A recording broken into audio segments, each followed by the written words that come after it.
So, welcome to our fifth or sixth lecture about the law of life. And tonight we will just review a little bit and go into the core of the whole message, that is, understanding the law of life. And here we want to see what happened with humanity. When God created Adam, He created him out of how many items? How many things He took? He took 2 items. That was one was His breath that became the spirit, and the other was the earth that became the body. And everything governed and must function according to the law. And that law, God has said, and through that law everything works. And you now know what the law is, do you? You must, well, that's the opposite. That's the law of death. So give and take, it's take to give. So Adam should trust God. For what purpose should he trust God? Because he needs God to take his needs from God. You see, God is righteousness, God is truth, God is freedom, God is security, God is peace. And all that are whose needs? Our needs, isn't it?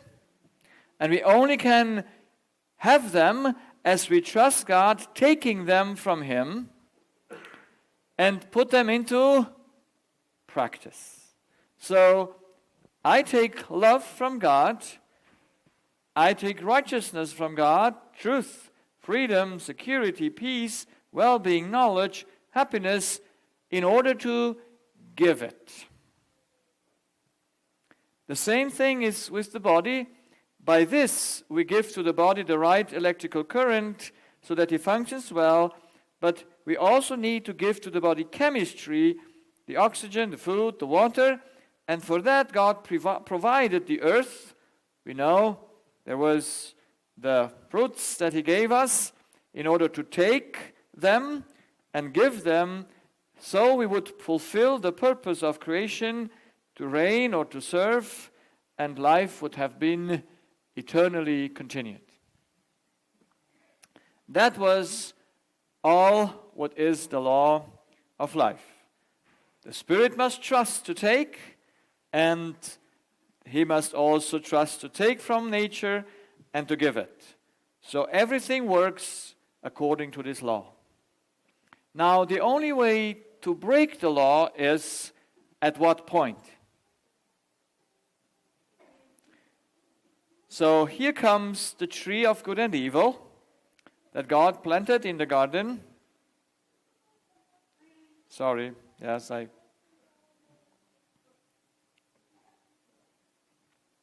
So, it's there?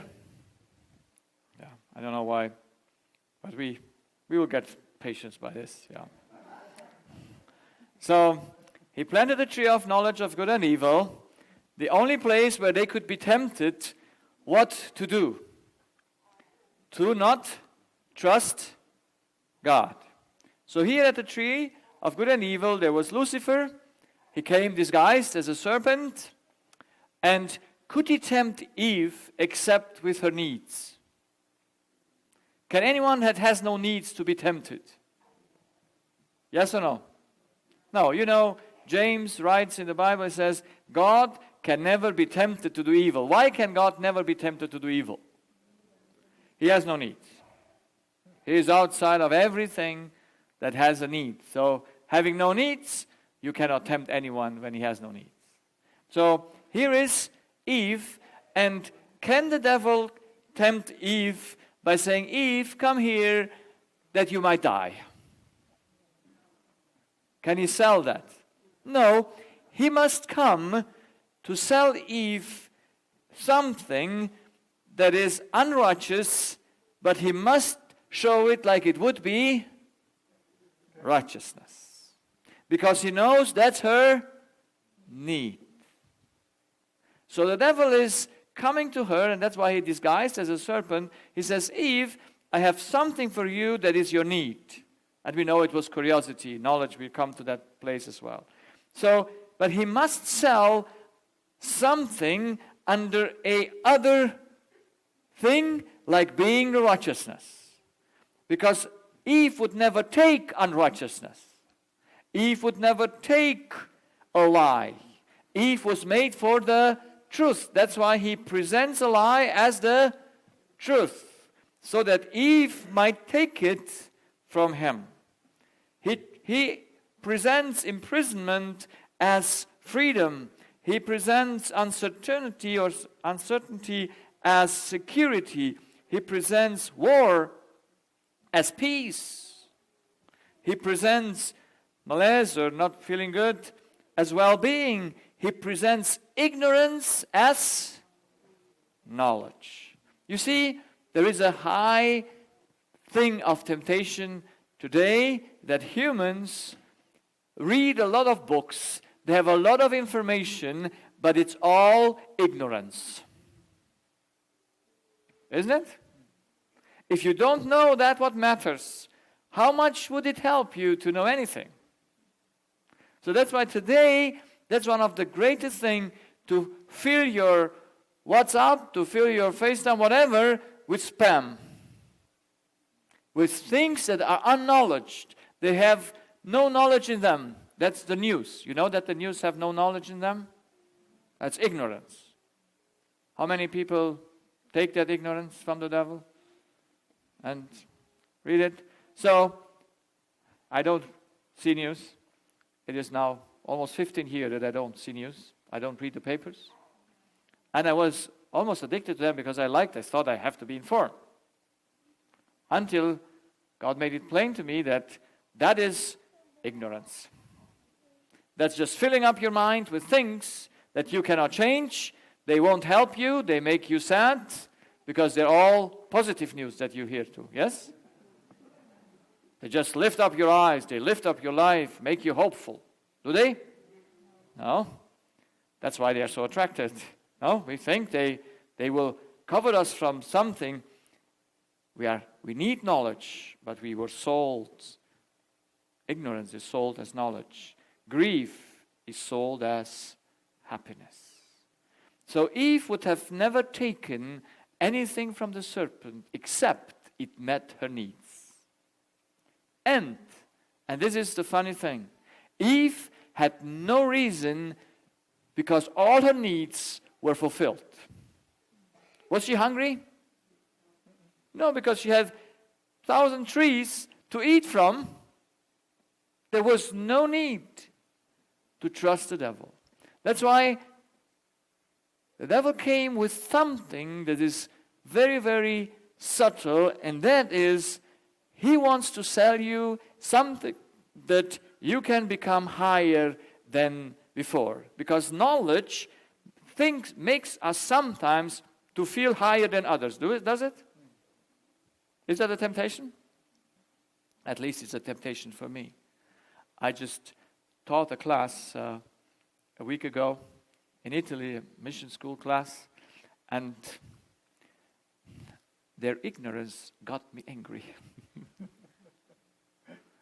And I was surprised, because you have expectations from mission school, but these were young Christians. They didn't know what I know. I'm born in this church.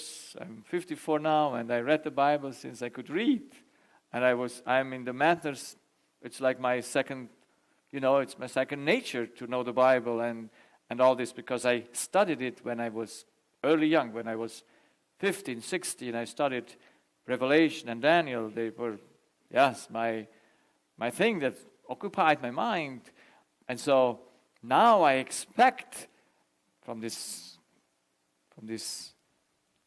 students that they should just know what I know. And when they put a stupid question, there were more things that came together in a moment, and I realized how I got tempted to get angry because I know more than they have. So let's be clear. When we have knowledge more than God wanted us to have, then we must go against God. We must go to say, we know it better. God withheld from us something that is better for us. But God withheld from them only that what was evil. Would you like to never have known evil? Yeah. I would have rejoiced to never have seen anything bad, to never have known anything bad. Imagine what a joy that would be. You have no knowledge of evil. It would be fantastic. And God wants to spare that from them, but they were told that this knowledge is a higher being that lifts you up higher than you were made to be. So it's a mystery, because there was no need to mistrust God, and there was no need to trust a creature more than the Creator. So it's a mystery that she stopped trusting in God, she stopped taking from God and trusting and taking from the devil. And immediately when she took from the devil, what did Eve become? A truth speaker or a liar? A liar. She went to sell Adam the lie, and she went to sell Adam death. Because what you take, you must give. You have no choice. Where you trust to take, that you must give.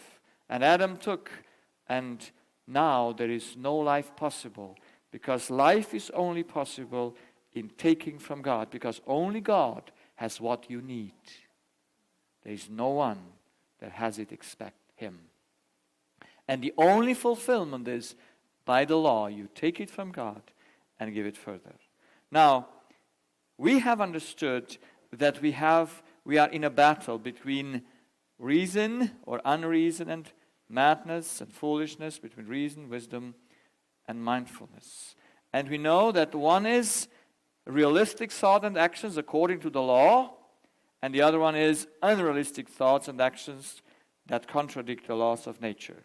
The one maintains life, the other destroys it. The one brings peace, patience, and health. The other brings stress, anxiety, conflict, and disease. And the cause of it is identity. I'm God is the evil one, and I'm a creature is the good. Now, we started last night to show that who you are, identity determines dependency. If you are a creature, you know that you're spiritually and physically dependent on your Creator. If you are a God, you're spiritually independent.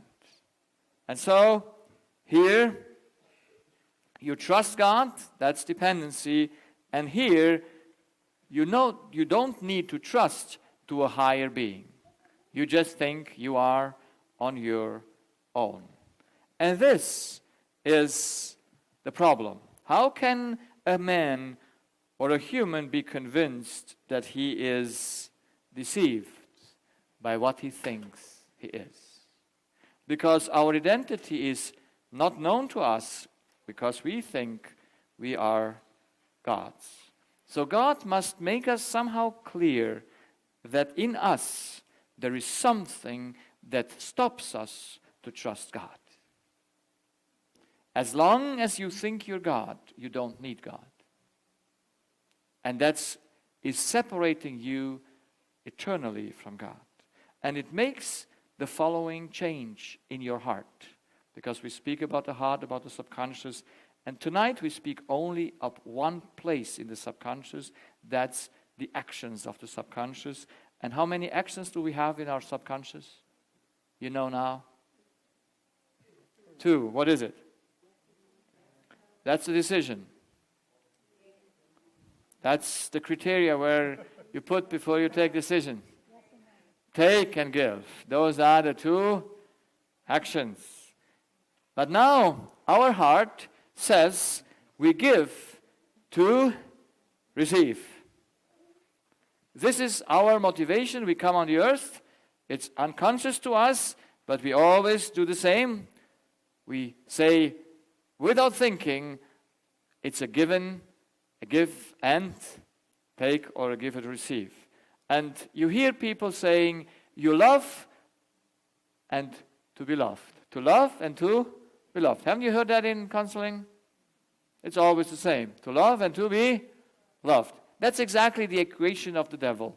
You love, you give, to be loved. And we don't even see that that is not possible. So this, to give something before you take, is impossible. This is an illusion.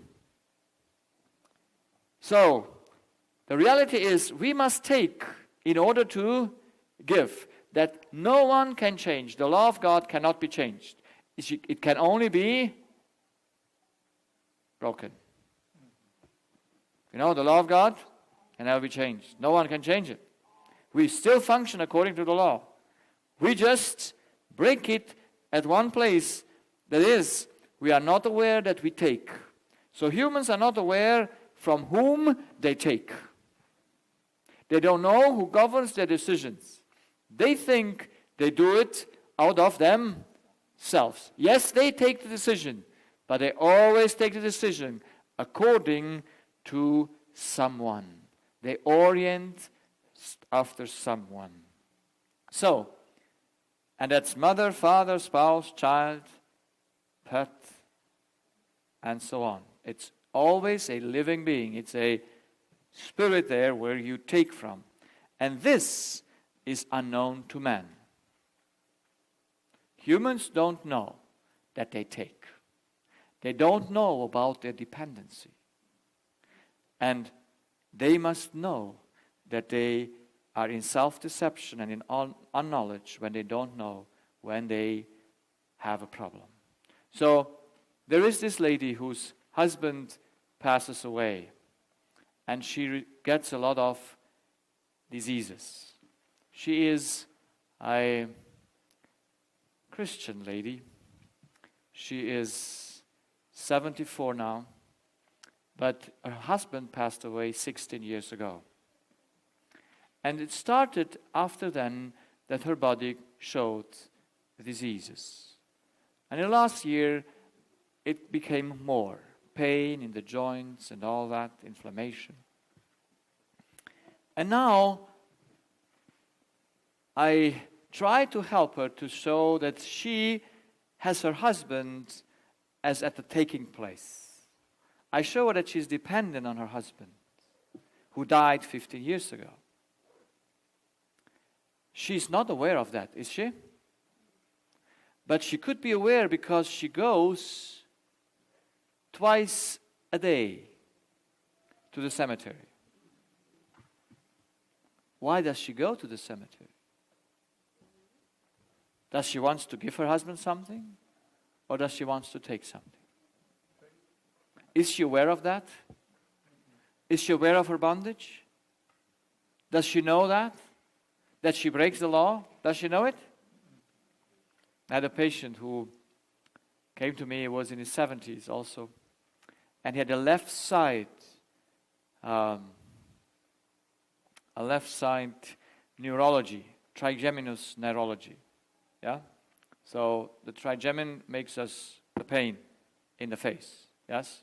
Is that the right term? Trigeminus? Yeah?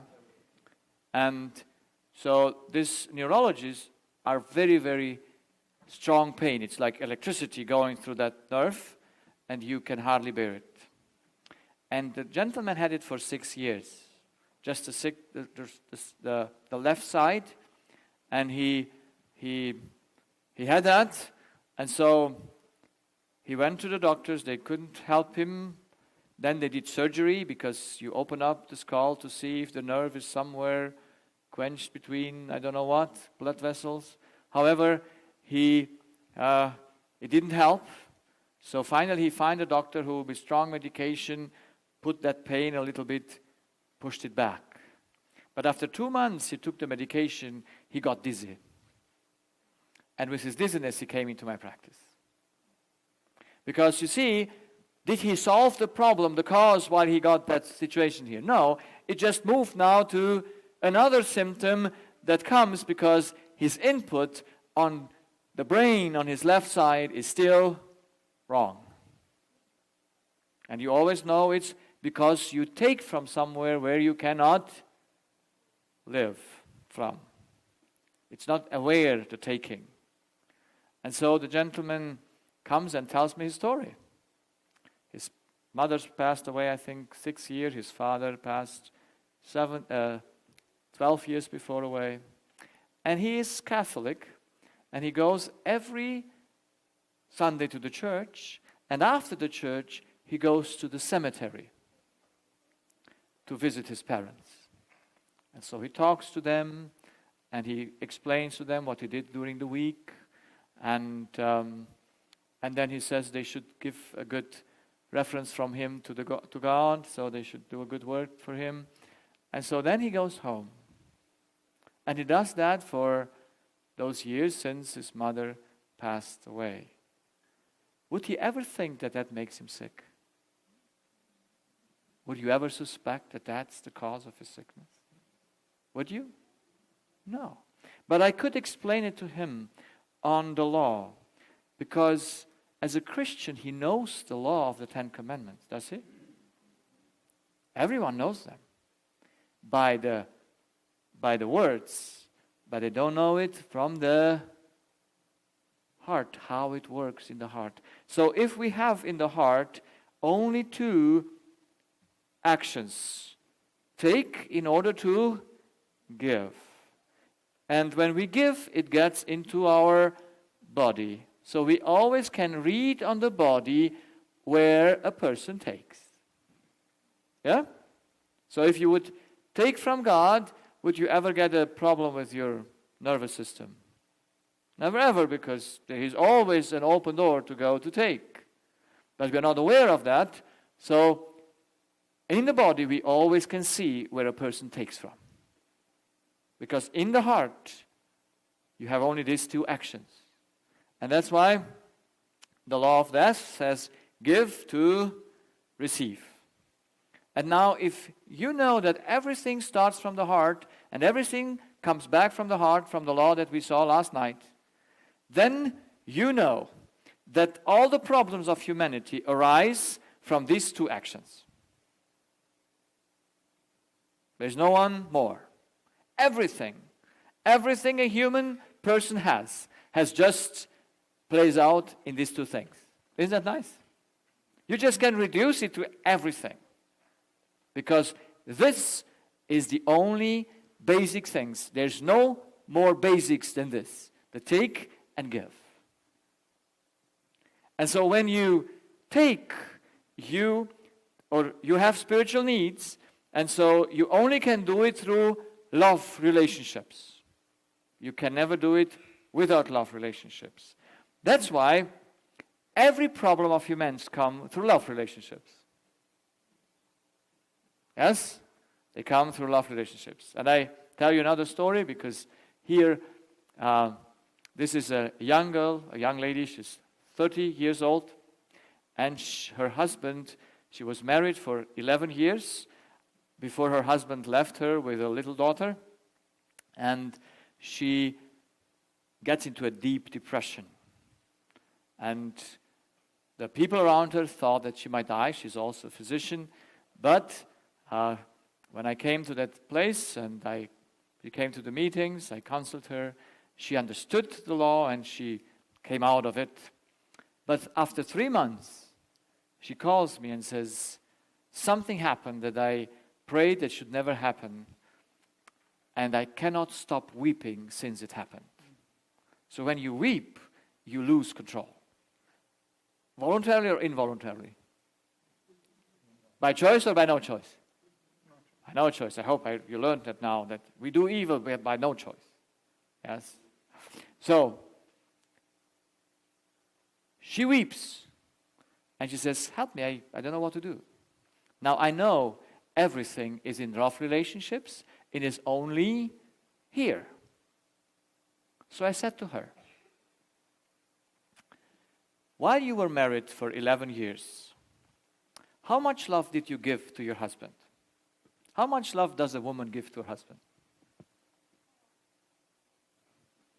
I don't hear anything.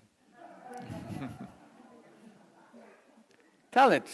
How much love do you give? Oh, you see, women are a little bit different than men. Men are more, they don't give all. You know, they keep something also for them. But women, that's an interesting thing, at least most of them. They are just giving everything, you know?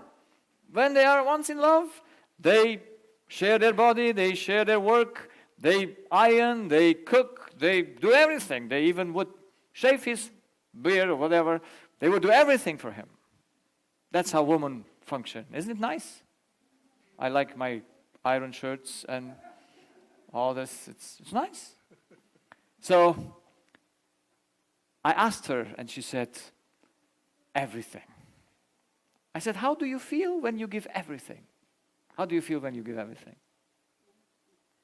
Pardon? Well, I was expecting that answer because I know that answer from others. You always feel good when you give everything. You always feel good when you give everything. You only feel empty when you don't get anything back. Then you feel empty, and then you are in the law of death. But in the moment you give, it's impossible, because giving is gain. Giving is life. That's why in the moment you give anything, in that moment you are just working well. Now, you never feel bad when you give. You only feel bad when something happens. So now what happened this day before she started weeping? She met her husband in the shop. And he was there with his new girlfriend. And while he passes her, he tells his girlfriend, "This is my ex-wife." But they were not even divorced. He says, "This is my ex-wife."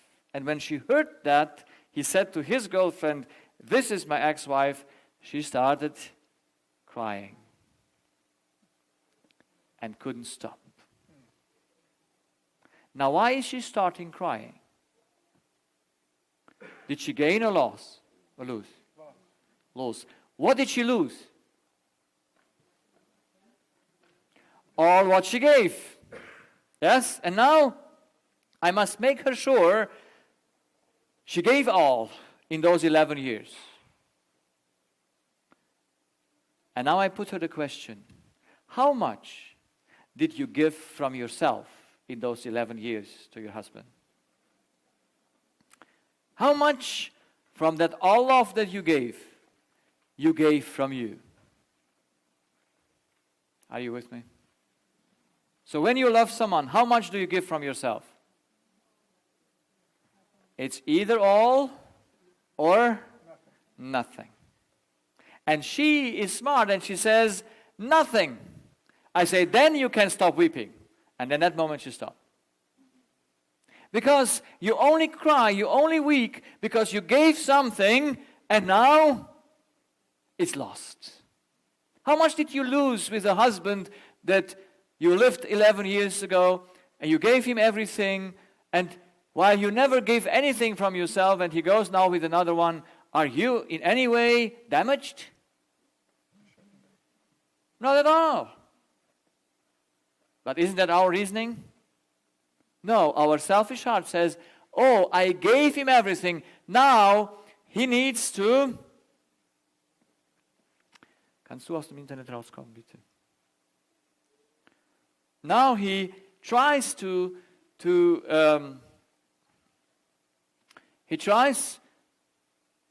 what did I say? Okay. The selfish heart always tries to get back what it gave. Yes, because it says, I gave something and what do I receive now? After 11 years of giving all, you feel empty. But that's a deception. And you must weep. Do you weep for him or do you weep for you? You weep in self-pity or in pity for him? Self-pity. That now he has another victim. No, you weep for yourself. That's why you lose your own control over you. And she said to me, because I work sometimes with her, and she says to me, the next day when she woke up, the thought that she met yesterday, her husband, came again to her mind. And again she was tempted to feel sorry for herself. But in the moment she reminded that she never gave him anything from herself, peace totally, and never came back. So you get out of any depression, you get out of anything you have in the moment you realize that everything you give comes not from you. Now I have a funny story this is from Romania. And I just tell the story because I know you won't forget the story. And the story teaches something that is very, very important. There was a colleague of mine, ENT, and he had one day a patient. And after he treated the patient, he asked him, what is his profession? And the patient told him and said, I'm a thief as a profession. So there are thieves as professionals. And so the doctor said, I just recently had something stolen from me, and I still felt the loss of that thing that was stolen from him. And so he wanted to make the thief more sympathetic with the victim. So he asked the thief and said, haven't you never been stolen? Or didn't someone steal from you anything? And didn't feel you not the pain when something is taken away from you? And the thief answers and says, well, there were many things stolen from me, but I didn't feel anything. Because everything I have is stolen. So you see, the thief was inside the law. He knew that nothing is his own. And when it is stolen, he steals it back again. So what's the problem? So remember the story. Yes, we have nothing of our own. But we think what we give comes from us. You can never give anything from you. When people come to my practice, and everywhere I go, I take time, and they say, thank you for your time. I say, you don't need to thank me. I have never time. Did I owe time? Do I owe time? Yes or no? Can someone steal your time? Yes or no? But did you get angry when someone didn't show up the right time? Yes? Yes, because you were thinking, they steal my time. There's no one that can steal your time because time is never yours. You can never give time from you. Can you? We say time is precious. Is time precious? Yes, time is the most precious thing. We will give of nothing an account to God as on time. But we only can give account of time to God because time is His. So if time is His, then we must give an account what we do with the time. So we take it in order to give it. And I say, if I give you time from God, so then I do exactly the right thing to do. But you don't need to thank me because I didn't give you anything from me. So I'm free of my patient. Isn't that nice? To just know that only because you took time. And some patients, they say, but you took 6 times, 1.5 hours for me, and that's for free? I say, yes. Love is free, isn't it? Is time not for free? Is any needs that God has, do we need to buy them with money? No, we just need to take them in order to give them. And the more time you give, the better you are. But you never give anything from yourself. It's fantastic, isn't it? I like it. It's so freeing to know that whenever you give anything, you give nothing from yourself. And I saw something taking picture from this, and you can have all my slides. I have nothing from me. So we'll let the slides somewhere, and everyone can take it and share it. I have no copyright of nothing because I'm not the owner of nothing. So copyright is something that puts you instead of God. God is the only one that has copyright. But He shares everything with us. Because every knowledge you have, you cannot have it from us. So why would you do a copyright? Why would you say, that's my stamp? That must be on mine. Who cares? It's not about me. It's not about mine. So, there are only two kinds of relationship according to the law. There is either a relationship to love one in order to take from him, or better say, to eat. Or the other one to give him, that is to share the love. There are only two kinds of relationships that exist. Either you love someone because you have an interest to take, or you love someone to just give. So in the one, you are dependent. From where you take, you must trust. Where you give, you must not trust. There is no need to trust. You just give. Now let's do the first thing in the law. The law says that where you take, you cannot give. And where you give, you cannot take. The law requires pure relationships. Either to take, pure to take, or either pure to give. It's only that is possible. So, if that is so by the law, how many relationships at least do you need to have to fulfill the law? You at least need two. Because you need the one where you take from, and you need the other to give to. Because you cannot take and give from the same place. You cannot give at the place you take. It's impossible. That means that you need to take from that place. You cannot give back to that place. So let's see it how it works in nature. A tree needs the earth and the sun. The sun is one of the best things to explain the taking. How much can we give back to the sun? Do we need the sun? For which purpose?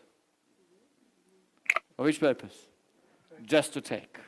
You can never give to the sun anything. So the tree needs to take from the sun and from the earth to make a fruit. Yes? Can he renounce the sun that he made the fruit? No, he's dependent on that. But now, for whom does he make the fruit? For the sun? For the earth? For whom does he make the fruit? For us, that is, for the animals. You see, I love nuts, and sometimes when I'm home in October, when the nuts are ripe, I go searching for nuts. And I have a few nuts tree there. They are the Lord's nuts tree. And I can pick the nuts then. But I have competition. You know? And there are some nuts that are very big. And then I find it and I think, oh, it's a big nut. And so I pick it up and it has a hole. I said, you poor, whatever it was, a mice or a squirrel, you could have picked up the smaller, the smaller nut, not the big one. That is mine. You see, that's why it's. Does the tree care who eats its nuts? He gives them to everyone. You know the birds like also nuts? I saw them in a park. They picked the nuts. There was a, how you call this, the black? Raven. Raven? Or Elster? Crow, yeah, the crow, yeah. And she picked a lot of nuts and put them in a nice place. I was tempted to take it away, but I didn't. And I observed her. She took the nut and went up to the sky and let it fall on the ground. So to make open up the nut. And then it comes back and it would not open yet. She went up higher and boom, lets it down so that the nut should open and that she should eat the nut. So, where you give, you never are dependent. Only where you take. The tree doesn't care what is done with his fruit. The water doesn't care for what is done with what it transports. Yes, when the tree takes out of the water his nourishment, does the water care what it does with it? No, it gives it. It's independent where you give. You're only dependent where you take. That's why when God gave the commandments, He took and gave the commandments on 2 tables. Why did He write them on 2 tables? Because there are only 2 actions in the heart. And that's why He could not write them on 1 table, because the 1 table is exclusive and the other is inclusive. Yes? It says, love God from all the heart, from all thy heart, from all thy will, from thy strength, from thy soul, and that's the greatest law. And thy neighbor as thyself. So how many neighbors are included in the neighbor? All. So that's inclusive. Yeah, I did it just shows here that it has connected. Just to clarify, Dr. Mueller, you don't recommend these movies. Every night I had to put it away because this is Apple TV movies. Yes, it's not my movies. But tonight my wife brought me this and I forgot to tell her that we need a remote to, just when it stops, we don't see the advertising of this movie. So is it now okay? So we pray that it might be better. So it's exclusive. Where you take, it's exclusive, and where you give, it is inclusive. It doesn't matter who your neighbor is, because you don't need him. You just have him to give him something. So, the taking is on which place can we break the law only. If the law is take to give, and Jesus says that there came a gentleman to him and says, which is the highest law that exists? What did Jesus say? Love the Lord thy God with all thy heart, with all thy strength, with all thy soul. That is the greatest commandment of all. And the other is equal to it, that is, love thy neighbor as thyself. So, and he says there is no greater commandment than that. There is no greater. That's why the greatest commandment is the fundamental law. Everything works by this law. So, where can you only break the law? At the giving or at the taking? Are you with me? So the only place to break the law is in the taking. Because if there is the right place to take, then what you give is included. The giving is just a confirmation of the taking. Because you cannot keep that what you take. That's why the only place a law can be broken is from whom you take. And now I shared last night that children have no choice. Their spirit is bound to their mother's spirit. They must take from mother. They have no choice because God didn't make it a choice whom to trust. Because if he would have made Adam and said, Adam, would you like to trust me? Would that work? No. He made Adam fully trusting him, because trusting is like breathing. He made Adam able to breathe, so he made Adam able to trust. And that is a thing that he must do in order to take that he might give. That's subconscious. That's there. So the same thing happens with us when we are made in our mother's womb. Then we are dependent on the mother, physically and spiritually. And I did not know the law. But now, looking back into my life, I know why I had all my diseases. I was born as a second child in an Adventist family. And my mother and father had 4 children, but I was the most sick. After 2 months, I almost died on a pneumonia. When I had 1 year old, I shook myself in the bed. I developed a nervous tic that I had to move myself before I could fall asleep. And I did this till I was 15 years old. When I was old a little bit, I developed a better technique to have more speed. And so I put my hand in the back and until I fall asleep. It must have looked weird, is it? But my mother said, you did it while you were, I throw myself back and forth. So then I got a lot of tonsillitis and infections in my throat. I couldn't speak well. With 6, I couldn't speak the R. I got a hernia, an inguinal hernia on my right side at the age of 5. I got surgery with 6 years old. I still remember the surgery. They cut me, I could see it.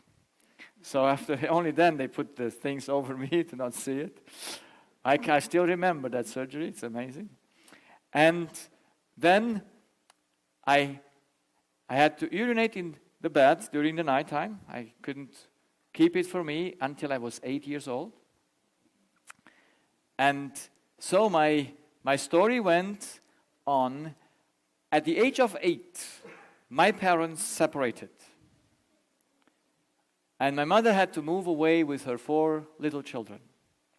1 week later, I got hepatitis B. 1 week later. Why did I get hepatitis B? Because there are viruses out there? No. Because I was the most attached to my mom. My mom was everything to me. And since I need harmony, my first need is harmony, where could I take it? Only from mom. It's subconscious. And mom was not happy because they didn't get along well, my father and my mom.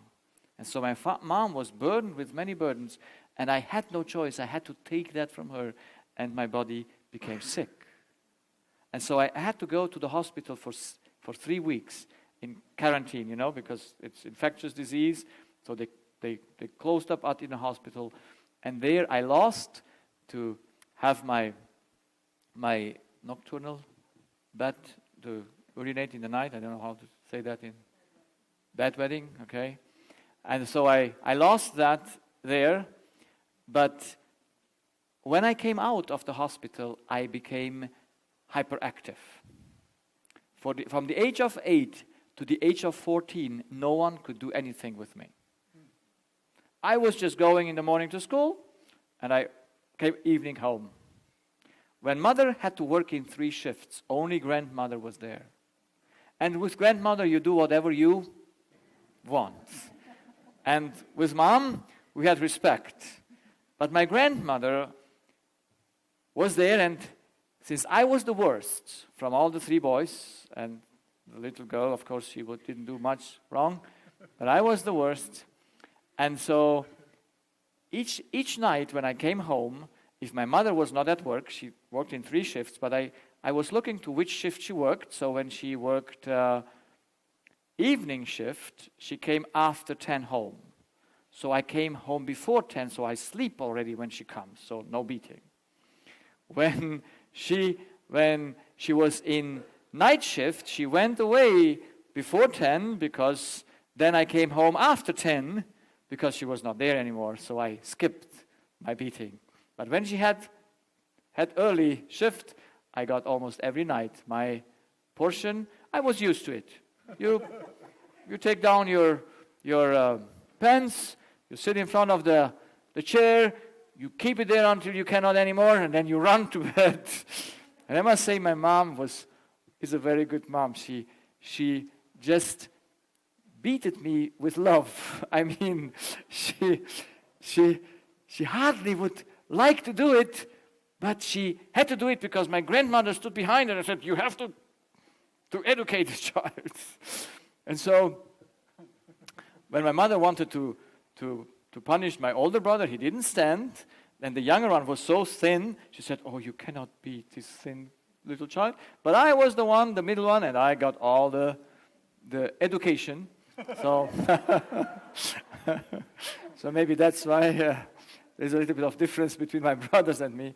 However, I was educated every night because no one could control me. I got a friend because you have to have a love source. I got a friend whose mom was gone also from home, and he had only the father home and his older sister.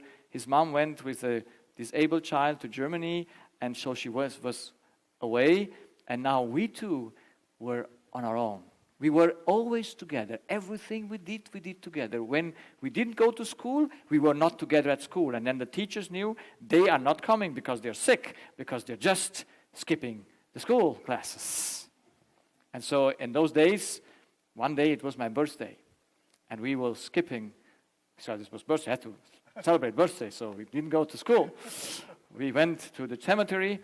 We hunted some squirrels there, and then after hunting them, we put our bags, the packs from the school there, and then off we went to do something fun, and then we came back, took our bags, and went home. But while we were coming to his first home, his sister was there and says, oh, they sent from the school someone to see if you're home, and you were not. And I know, okay, so 2 were sent to his home, and 2 were sent to my home. So when I came home, I got my double portion for my birthday. I still remember it.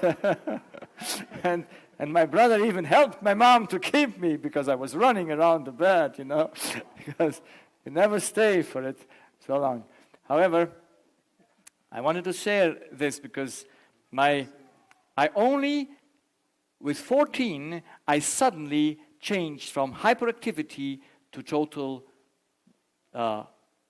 rest. Because my friend left to Germany, and my thing was gone. My hyperactivity was gone. It's amazing how that works. But now my teeth started falling out. So I had almost all my molars and premolars. They became infected. I had to put a lot of good amalgam into amalgam filling. You know amalgam filling? Amalgam filling, you know them? So, did they connect? It looks like it's a little bit slow. But when I don't use it, that's why he thinks he can fall asleep. But I hope he will work soon again. So, then my teeth fell out. And when I fixed my teeth, I got migraine with 15. And I stole the pills from my grandmother because she has headache pills, and I had to steal the pills to relieve my headache.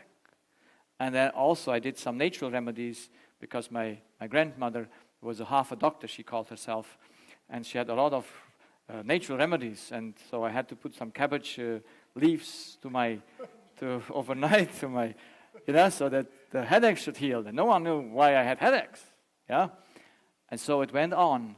When I was 27, I took out my tonsils, and then I got panic attacks. And then I got my stomach problems. I got my back pain problems. And so There's a journey, and I never knew why. Until, by God's grace, I came to understand my dependency on humans. So I had no choice. Do I blame my mom that I was sick? Do I blame her? No. Do I blame my dad that he didn't treat mom well? No. That's their problem. That's not mine. I had no choice. I only got a choice when I understood where to take from. Only then you get the choice. And I got that only 15 years ago when I was 39 years old. And I will share that tomorrow night because I have to go further here with the law. So we must know, we must take. But we must come to take not anymore from God, from humans, but from God. So mother is there instead of God in childhood. But mother should treat the child so that the parents from this side of the place, they go into that side. You know, if the law can be broken only at the taking point, and if the law is only take in order to give, and the giving is included in the first one, why would God write 10 laws or 10 precepts on his tables? Why did he not say take to give? Because he said, of course, love thy Lord first, yes? But why did he write then 10 precepts? If you would think to make something clear to humans, and you have 10 possibilities, and you know there is only one problem, what would we expect in the 10 commandments is treated to? What is there that is in the emphasis of those 10 commandments? What would it be? The taking or the giving? The taking, the taking. So God writes 8 commandments to prohibit the wrong taking. 8 commandments are just written to show that when you break that precept, you broke the taking. So, let's look to the first commandment. No other gods. Why would you have another God? To take or to give? To take. Why would you have images? Why bow people in front of images down? To give or to take? To take. Why would they take God's name in vain? You know what it means to take God's name in vain? That is, you are bearing through your giving something that shows that you don't take from God, but you look like you take from God. That's a profession of being a child of God, while what you do is exactly showing the opposite. So here it is, 3 times God says, from here, do not take. And then we have the other 5 that are at the end of the 10 commandments, that is, do not kill. Why would you kill? To take. So when you kill a person, well, this is...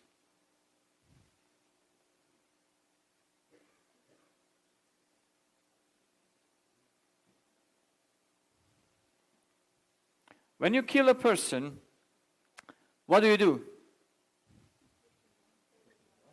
Where do you break the law? You always break the law here because you take from a human. No one would kill a human if you would not take from him. So when you commit adultery, where do you break the law?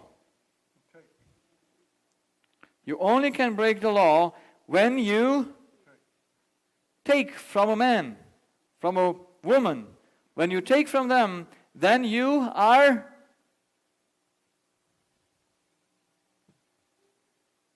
committing adultery. So adultery is just a proof that you don't take from God. If you would always take from God, would you ever commit adultery? Could you? No, because you only commit adultery because you think another one needs to give you love. And so that's why people go from woman to woman or from man to man for the sake of what? Love. Because they need love and they think they have to take it from a human. So, to not commit adultery means I take from God. I just want to demonstrate that every time we do break a precept of the commandment, we just break one thing. Because the commandment can be broken only in the place where you take from. You can never break it anywhere else. There's only one place, there's only one commandment. That's the highest commandment of all commandments. And that is loving God. That is, you love God in order to take from Him. So sorry, but this is it. So, not steal. Why would you steal? To give or to take? You can only steal in order to take. Why would you lie? In order to take. Why would you covet your neighbors or whatever it is? To take. So there are 8 commandments, which was just one idea. Do not take from here. But if you don't understand that you can only break the commandment in taking, we think we can keep those 2, but we are not aware that by keeping just the letter of the law, we don't keep the law. Because you can be proven. You see, there is a nice story, the rich young ruler. He comes to Jesus and says, "What shall I do to inherit eternal life?" And what does Jesus say? Keep the commandment. And the rich young ruler says, "Which one?" Now, which one does Jesus tell him? The blue or the green one? The inclusive or the exclusive one?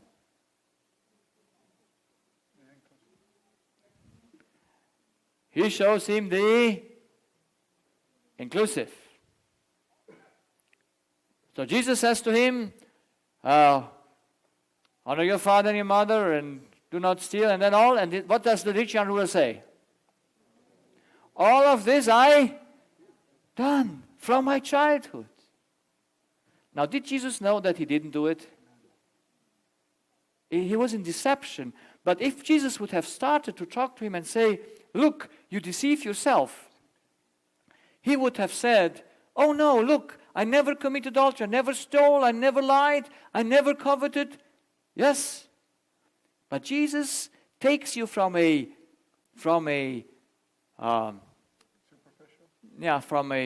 theoretical level on a practical level. So he says to him, "Go and give all that you have, and you will have a treasure in heaven, and come and follow me." Now tell me, why did the rich young ruler not say, "Amen, Lord, how did I know this before? Of course I give all." Why did the rich young ruler not give everything according to what Jesus told him? Are you with me? Why could he not give it? He was taking from the riches. From where did he have his riches? He thought he has them from himself. And everything that is from yourself, you cannot give. You only can give what is not yours. Isn't that nice? I only share what is not mine. I never share anything that is mine because I have nothing. So this is very important. So where did the rich young ruler break the law? In the taking or in the giving? In the taking, because here, in the taking, he was just not there to do it right. You can only break the law in the taking, but Jesus took the giving law in order to what do? To show him the result of the taking. The second is included in the one. So, what is the only law that says where you should take in the whole commandment.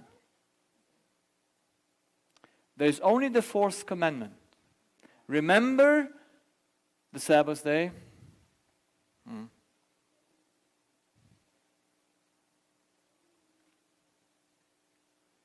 It should come, but you know. Yeah? Remember the Sabbath day. It's the longest commandment of the 10 Commandments.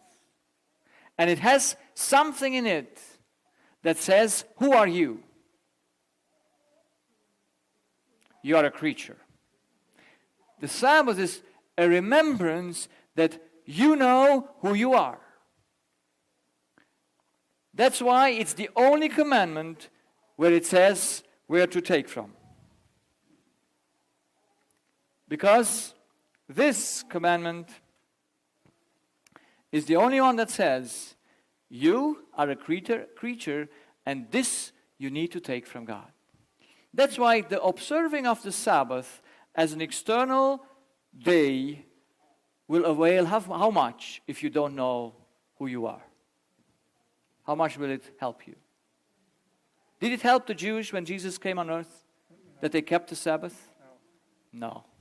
They were lost in spite of it because they didn't have the spirit of the Sabbath. They didn't consider themselves as humans. They didn't know who they are.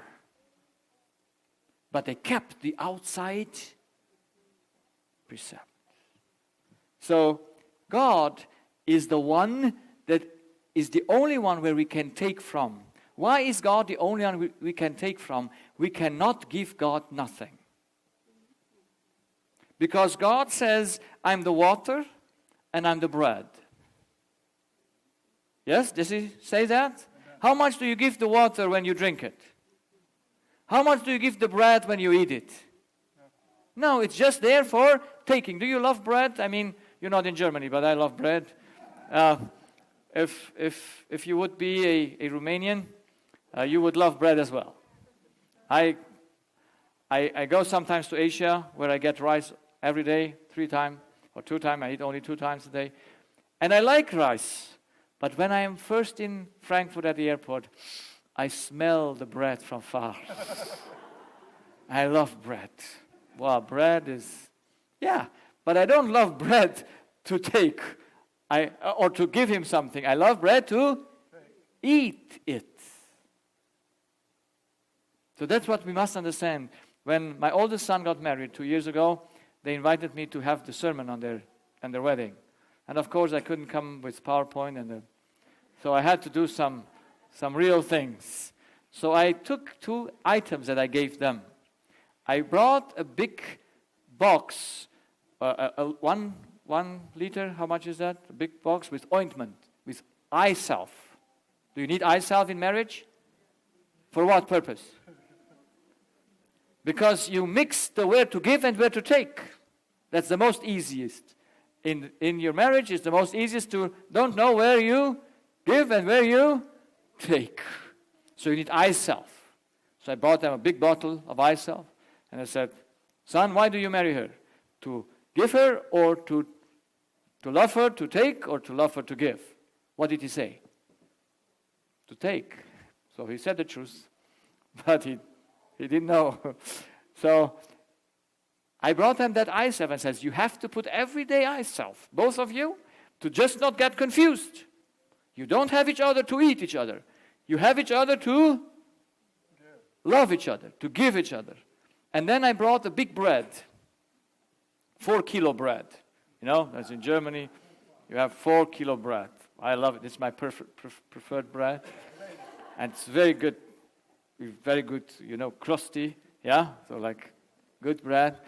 And I brought that big bread and said, look, this is God's love. Yes, this is God's love. And whenever you're hungry, you go to God to eat. And you can even share with her. You eat together at the same bread. But then you go out and what do? You just give. Isn't that nice? Amen. That's a nice marriage. You eat from God and you give to one another, or you give for that purpose one another. So, But now I want to ask you a question. And this is one part of the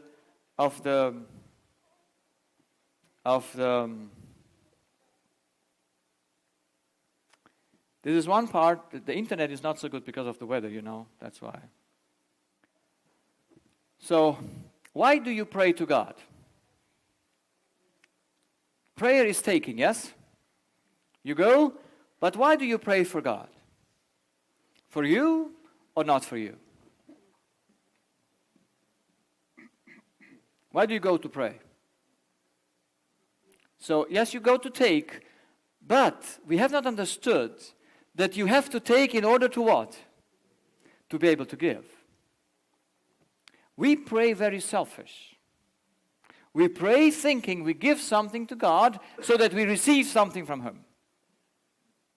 That's why our prayer life has no power. There was a young girl, she was 19, she was on a conference, and at this conference she got encouraged to pray, and she said, it kept me 1 month. I had a relationship, I did my prayer time every day, but after months it faded away. I said, I know exactly why. Why did it fade away? Why did it fade away? Because she prayed for herself. If you don't have a job from God in order to give, then you pray for nothing. Jesus shows clearly in his parable of the man that gets some guests and says, the one went to the other and says, I have no bread. Why did he have no bread when guests come? And Jesus wants to show that we have no bread to give them that are with us. And so when God gave me the job, He gave me also the right motivation to pray. I go out, I have to have a relationship with God. And that I don't fail in it because I have a responsibility to give. I don't go out to pray for me. I don't go out to want to sanctify myself so that I will be holy in front of God. I go and I want to be holy because of God's sake, that I might have something to give to my patients. That's the purpose of prayer. That's why we should do pray and not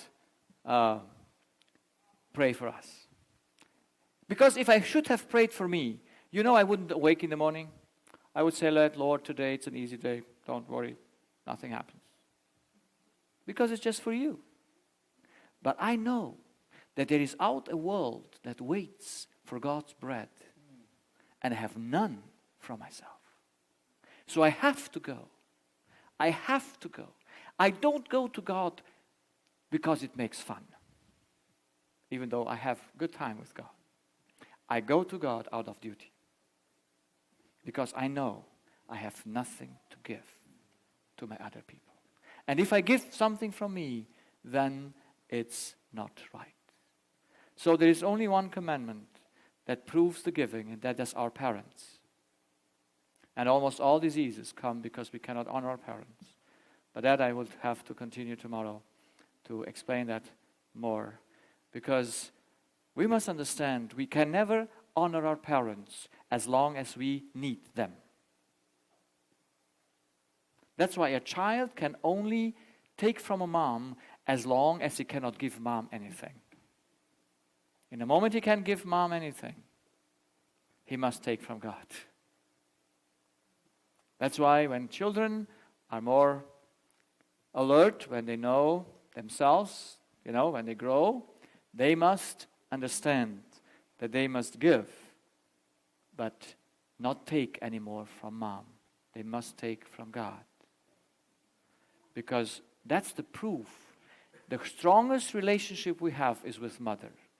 The strongest problem that a person has when mother rejects you, that's your greatest problem. Because you expect from mother the greatest thing.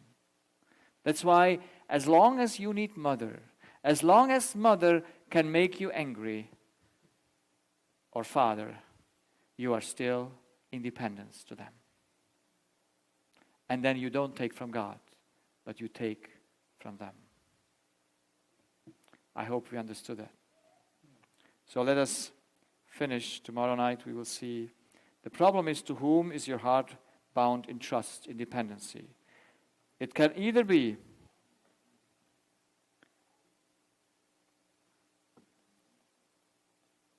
to God or to Lucifer, to humans and animals. There is no other way. You either trust God or you trust others. Because trust is the only way where you can break the commandments. Are you wondering that Bible says the Holy Spirit will come down and show everyone his sin? And what does the Bible say is sin? Unbelief. Why is salvation only by faith?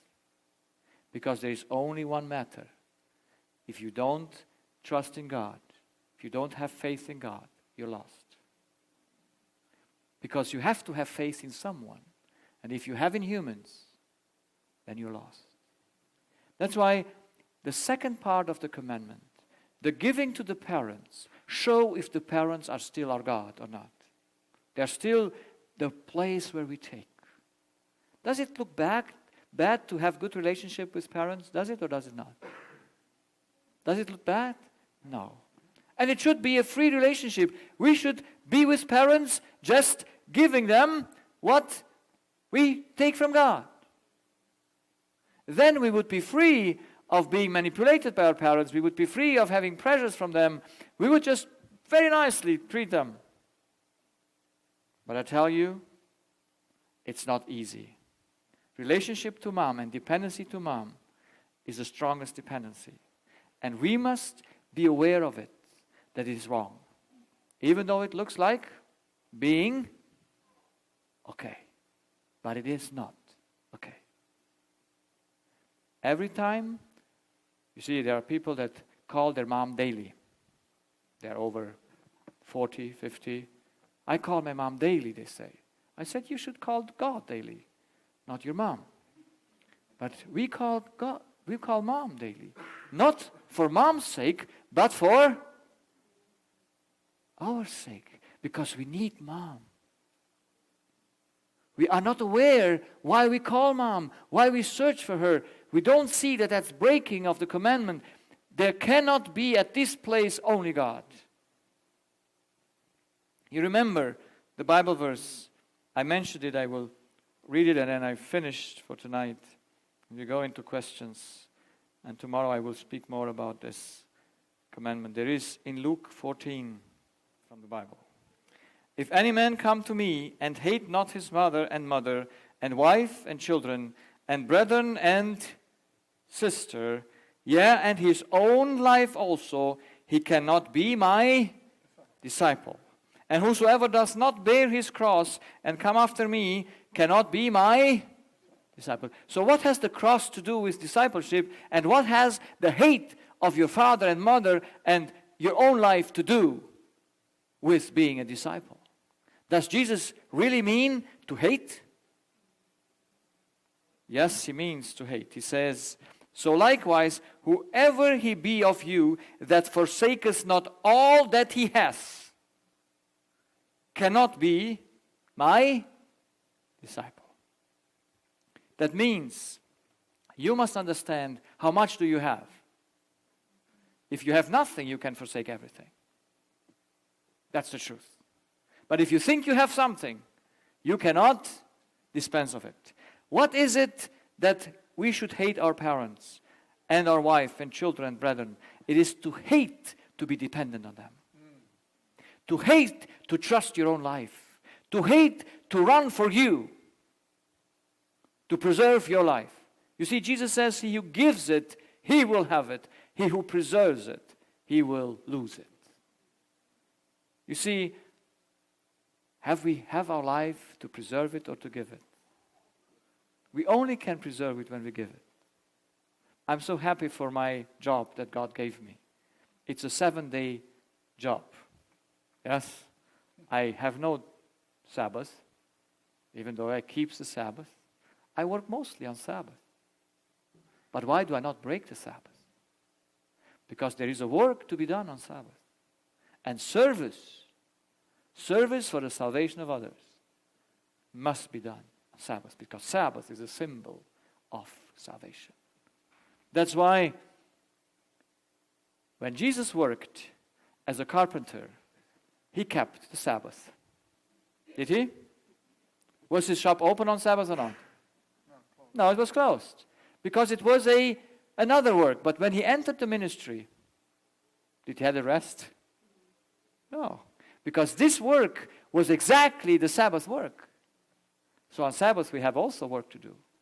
And so I'm happy that I have a work that I can do every time, at any hour. It's never prohibited to do it, because it's a serving work. And I'm so happy for the schedule God gave me. You see, He gives me a good schedule. He's very effective. He doesn't give you much free time, you know, if you have God as a boss. He just knows how much time you need, but He wants to be efficient. He wants to save as many people as you can. So why spending time without being efficient? And I experienced this in my last 14 years. Since I'm in the practice, and since 7, 8 years I'm in ministry, I just work and work and work. And it's beautiful. The more I work, the stronger I get.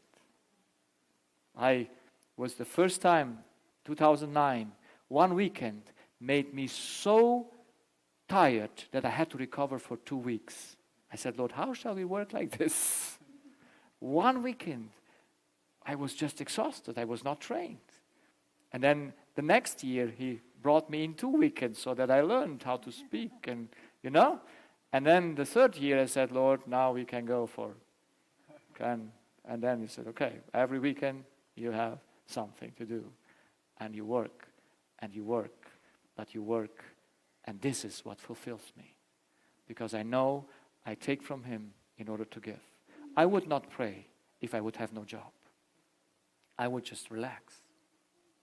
But the higher the job you have, you know who has to pray most? Who is the first one who has to pray most? Mothers.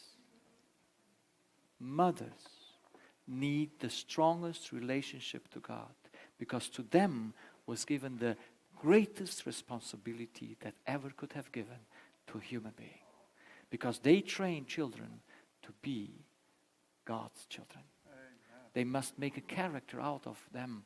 But how can they do it when they are not having the character of God? How can they do it? It's not possible. That's why when God loves a person, He gives him responsibilities. You see, I see myself very loved from God because He gives me a lot to do. If He gives you a child, He loves you, that's a great responsibility. But if He gives you 6 children, you have even better love from God. And if you have, I met in Romania a person that has 16 children. 16. 16. 1 6. Not 60. 16. 1 6. And she was in her 60s. I mean, yes, she was over 60. And I met also 2 or 3 of her daughters there at the camp meeting.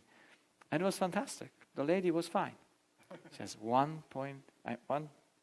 16 children. And I see that's a responsibility, isn't it? So does God love that woman? Evidently. Evidently. Because she can bear it. So some say 1 is too much. And so He won't give you more, because He never will overwork you. But if He gives you much, then He knows He will empower you to do much. Amen. So let us understand the law. We were made to give. But in order to give, we must take. And we must be aware that we must take from God.